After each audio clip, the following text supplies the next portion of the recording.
एक फैसला दिया है।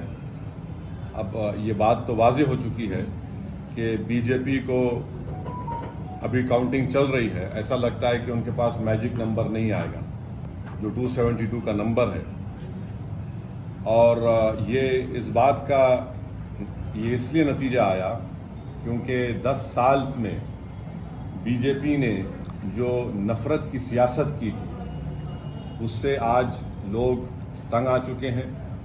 बीजेपी ने जो बड़े बड़े ख्वाब दिखाए थे और वो तमाम के तमाम वो ख्वाब झूठे थे, तो नौजवान इस बात को महसूस कर लिया कि बीजेपी बेरोज़गारी उनका मुक़द्दर बना चुकी है।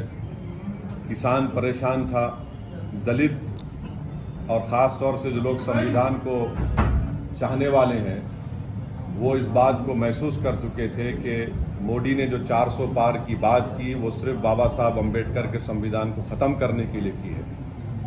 तो ये एक जो वर्डिक्ट आया है, अब अगर मोदी जी सरकार बनाएंगे तो उनको पार्लियामेंट में बैसाखियों के सहारे आना पड़ेगा। उनको पार्लियामेंट में बैसाखियों के सहारे आना पड़ेगा और वो भी बड़ा अच्छा नज़ारा होगा देखने के लिए, क्योंकि 300-400 पार, बल्कि माशाल्लाह से इतने जो आप लोग यहाँ पर जमा हैं, आप लोगों ने भी कहा था एक एक का नाम अगर लेके बोलो 450, किसी ने कहा 400।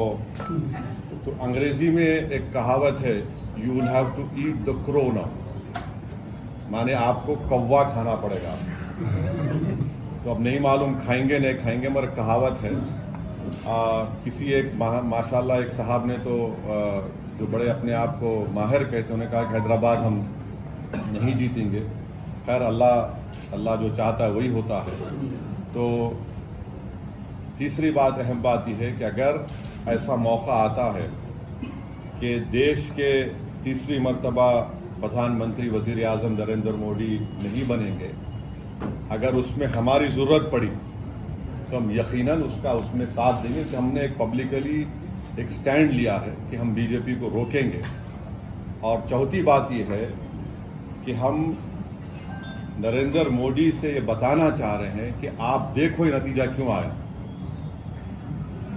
उनको सेल्फ इंट्रोस्पेक्शन करने की ज़रूरत है और हम उम्मीद करते हैं कि पिछले 4 साल से जो लोग जेलों में सड़ रहे हैं उनकी फौरन रिहाई अमल में लाई जाएगी कानूनी तरीके से। क्योंकि याद रखिए कि अगर आप कमज़ोर पे जुल्म करेंगे तो उस कमज़ोर की तकलीफ़ को ऊपर वाला सुनने वाला है। तो अब नहीं मालूम कि फाइनल काउंटिंग होने के बाद कितने सीट बीजेपी लाएगी, मगर मुझे लगता है कि इंशाअल्लाह ताला वो मैजिक नंबर बीजेपी नहीं लाएगी। और क्या होगा, कल क्या होगा, परसों क्या होगा, तो ये हमारा इनिशियल रिएक्शन है। मैं आपके ज़रिए से रेवंत रेड्डी को मुबारकबाद देता हूं कि उनकी पार्टी 8 लोकसभा सीट पर कामयाबी हासिल की और महबूब नगर में भी हमने भी कोशिश की, कुछ 3000 वोट चिल्लर वोट से उनको कामयाबी नहीं मिली। सिकंदराबाद में मेजॉरिटी कम हुई है और अफसोस की बात यह है कि बहुत से मुकामात पर पार्लियामेंट कॉन्स्टिट्यूंसी में खोलो प्रमोद है तो